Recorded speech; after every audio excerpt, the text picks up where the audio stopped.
Anak Arya Saloka tiba sentil sang ayah, Putri N langsung bereaksi.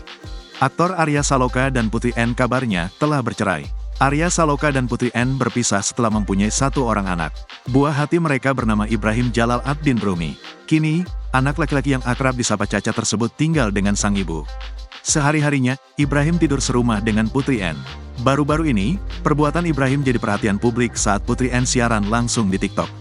Dari pantauan banjarmasinpost.co.id melalui postingan akun TikTok @somojutex, Jumat, tanggal 26 April tahun 2024. Ibrahim mendadak menyebut nama Arya Saloka saat Putri N live di TikTok.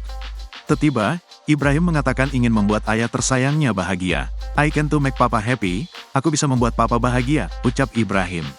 Seketika, ucapan tersebut diperjelas oleh Putri N. "Oh, can to make papa happy Ceuna, oh bisa membuat ayah bahagia Ceuna," ujar Putri N. Setelah itu, Putri N menghentikan Ibrahim yang masih asik berbicara. Bahkan, hampir saja Ibrahim menyebut nama Arya Saloka secara gamblang. Putri N langsung memperingatkan sang buah hati untuk tidak melakukan itu. "Don't say any name, jangan sebut nama," cetusnya. "You can watch, don't mention any name, oke? Kamu dapat menonton, jangan menyebut nama apapun ya," tegas Putri N. Sontak saja perbuatan Ibrahim ini menuai beragam komentar warga TikTok.